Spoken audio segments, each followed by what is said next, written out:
Buenos días, hermanos y hermanas. Qué bendición nuevamente para mi esposo y para mí dirigirnos esta mañana, jueves 16 de septiembre del año 2021, en un nuevo programa de ¿Sabías qué? Damos gracias a Dios por la maravillosa oportunidad que siempre nos ha dado de dirigirnos a ustedes, escudriñando las sagradas escrituras y aprendiendo mucho de lo que el Señor tiene para cada uno de nosotros.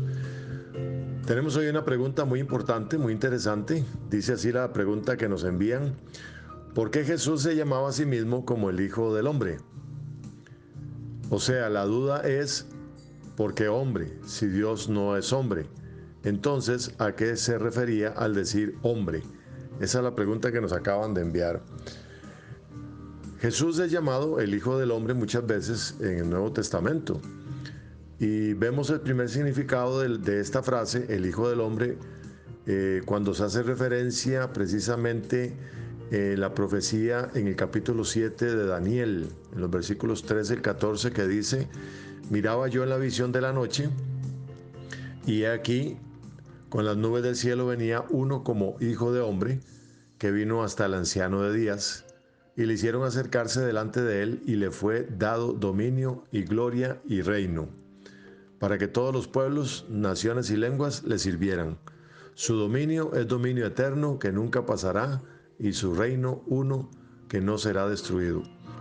La descripción Hijo de Hombre se refería a un título mesiánico. O sea, Jesús es aquel a quien le fue dado el dominio, la gloria, el reino. Y cuando Jesús usaba esta frase en relación a sí mismo, él se estaba adjudicando esta profecía del Hijo del Hombre.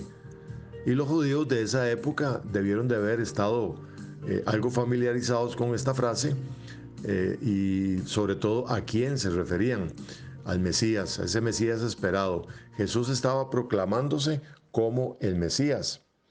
También un segundo significado de esta frase, el Hijo del Hombre, es porque verdaderamente Jesús era un ser humano. Un hijo de hombre, por supuesto, es un hombre. Jesús era totalmente Dios, lleno de gracia y de verdad. Veamos lo que dice el capítulo 1 de Juan, en el versículo 1. Dice que en el principio era el verbo, y el verbo era con Dios, y el verbo era Dios.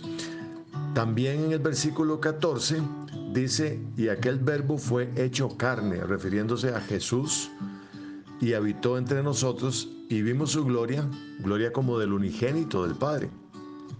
También en primera de Juan capítulo 4 versículo 2 nos dice: en esto conoced el Espíritu de Dios. Todo espíritu que confiesa que Jesucristo ha venido en carne es de Dios. Y tenemos también, por supuesto, la profecía a través del profeta Isaías, en capítulo 7 versículo 14, que dice: por tanto, el Señor mismo os dará señal. He aquí que la Virgen concebirá y dará a luz un hijo, y llamará su nombre Emmanuel. Jesús es el Hijo de Dios, pero también en esencia es Dios y es hombre. Es 100% hombre y 100% Dios. Jesús también se refería a sí mismo como el Hijo del Hombre, manifestando esa humanidad, ¿verdad?, en lo que él era en esencia.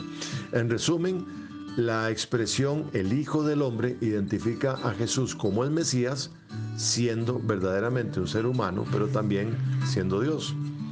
Y aquí vemos, por ejemplo, el título que se otorga a Jesús a sí mismo, de Hijo de David, que indica la descendencia física de David, ¿verdad?, desde David, así como su calidad de rey a través de este linaje de David. Y Apocalipsis 22:16, en palabras de Jesús, lo describe también, que dice: yo, Jesús, he enviado mi ángel para daros testimonio de estas cosas en las iglesias. Yo soy la raíz y el linaje de David, la estrella resplandeciente de la mañana. Es interesante también porque en el Evangelio de Marcos tenemos dos expresiones muy importantes, que usted puede leer ahí en el capítulo 10 de Marcos, de los versículos 35 al 48. Pero me voy a ubicar básicamente en el versículo 45, en palabras de Jesús, diciendo: porque el Hijo del Hombre, o sea, el Mesías, no vino para ser servido, sino para servir, y para dar su vida en rescate de muchos. Y cuando vemos el caso también de Bartimeo, el ciego, ¿verdad? Que le pide misericordia al Señor y le dice: Jesús, Hijo de David, ten misericordia de mí. Amén. Así es que es muy interesante ver cómo Jesús, Dios hecho hombre, hijo de hombre, pero también 100% hombre y 100% Dios.